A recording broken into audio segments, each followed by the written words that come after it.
All right, hello, welcome. Here we are again today with Gregory, my friend. Gregory, tell us a little bit about yourself.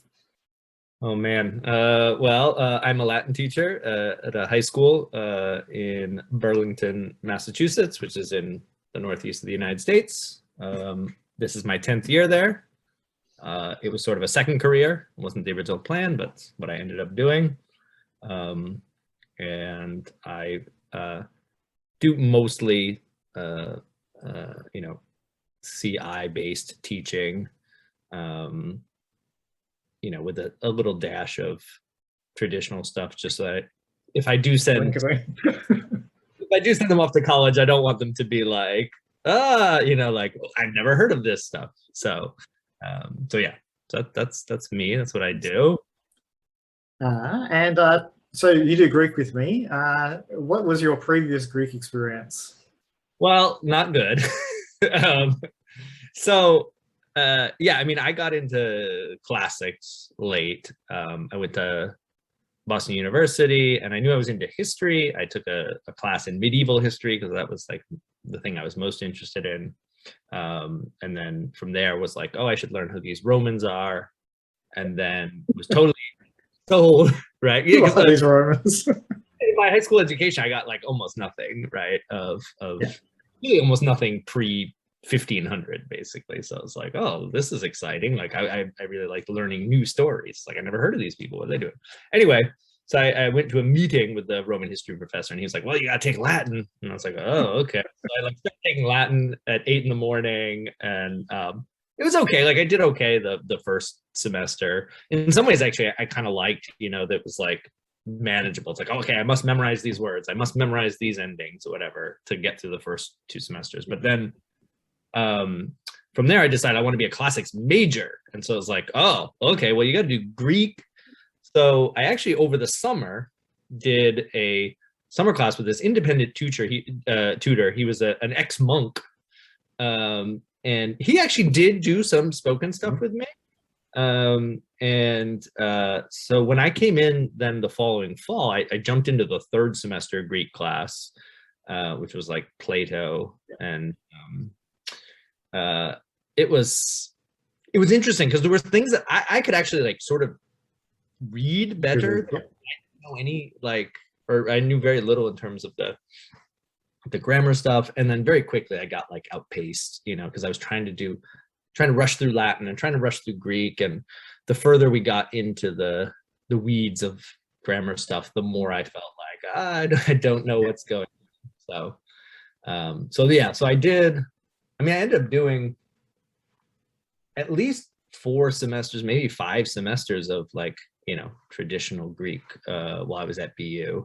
But then I left, went off to Italy, became a tour guide, came back to become a Latin teacher, and then really didn't do any Greek between then and now. And then I was just like, oh, I want to do this again. I'm interested in it. And also, as we've talked about, like, I like the idea of being a student. Yes. Yeah. And sort of getting that perspective back.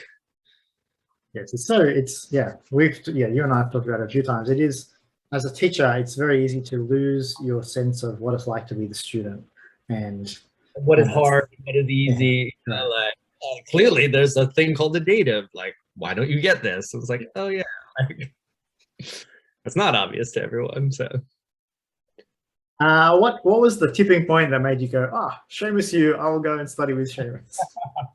I think, I mean, probably more than anything, it was the sort of personal connection on Twitter, right? Like it's just like, oh, this seems like a guy who like has good ideas and interesting things to say. Seems relatively reasonable. Does not appear crazy.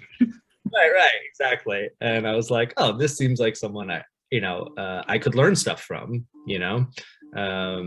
both in terms of Greek, but also in terms of my own teaching practice. Because even though I've been doing this, CI stuff for, basically since I started, still I always find there's like, oh yeah, that's a different way to look at it. That's a different way to approach it. We get kind of set in our ways pretty quickly. So it's nice to have people to like push us and challenge us in new directions. So yeah, those were kind of the big things. I was like, oh, this guy seems like he knows some stuff. So What's been like deeply enjoyable when I'm doing Yeah, was over that. Sorry.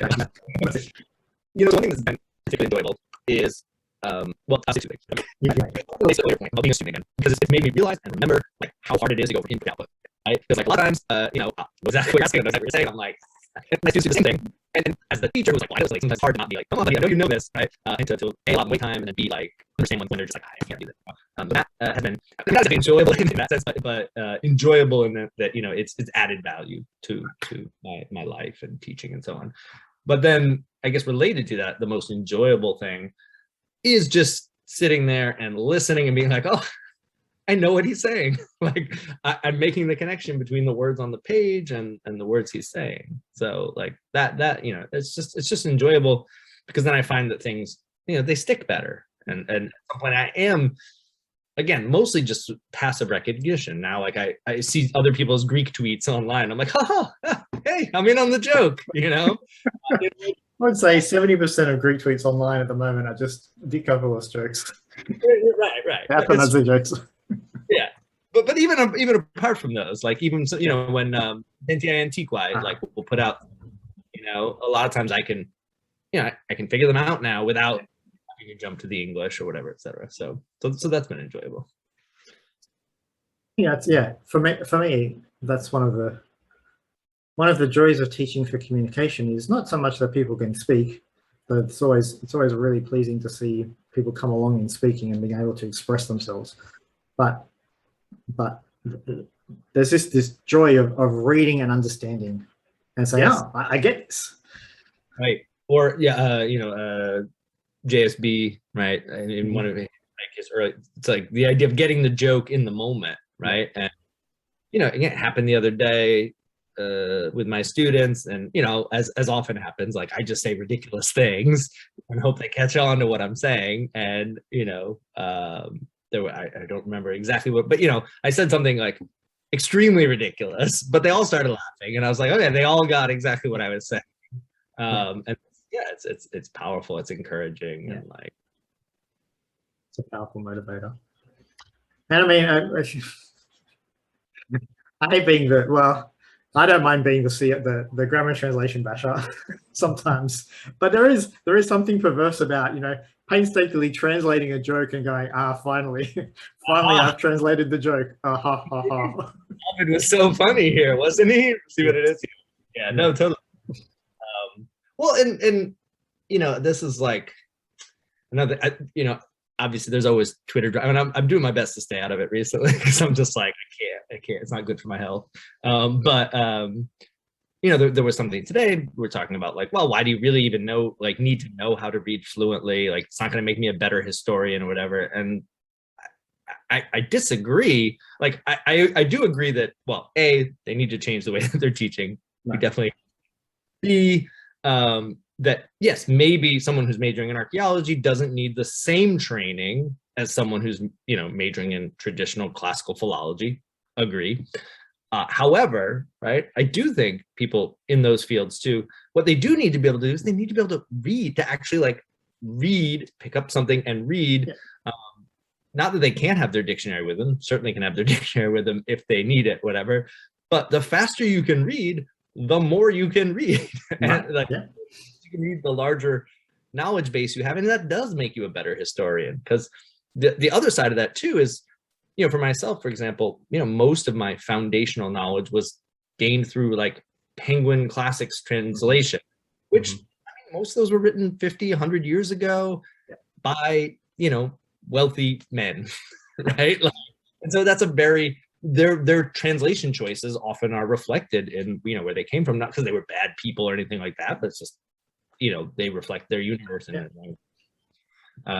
So, you know, if we allow for more immediate access to the text, then it's like, okay, then we can bring our own interpretation to bear. So, all right, last question for you.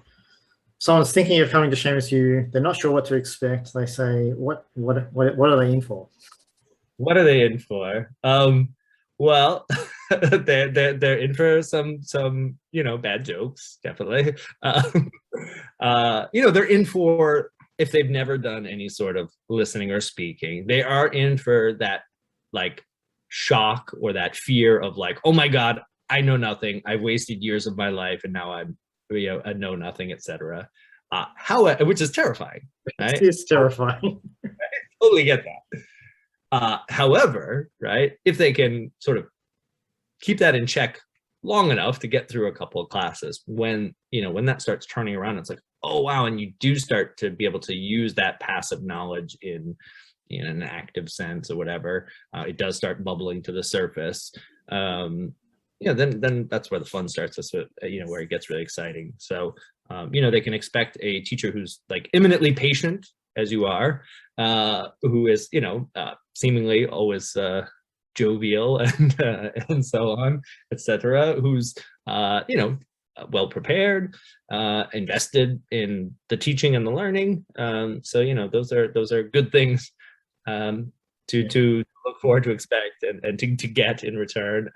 And it's you're not going to get that kind of high quality teaching for that price in Greek, at least. In Italian, I know a place you can get it, but in Greek, you're not going to get it for that price like anywhere else, as far as I know. Like, I mean, there are other people out there doing good stuff. There are other people out there doing great things. Yes. Yeah. Sure. But I don't know. Anyway, so that's what I would say. That's what people can expect to get out of it. So that's what I've gotten out of it. It's just it's a nice, like, I don't need to be doing the Greek, but I enjoyed it. Yeah. Excellent. Well, thanks very much. Thanks for sharing. Thanks for sharing your time. Yeah. Thank you.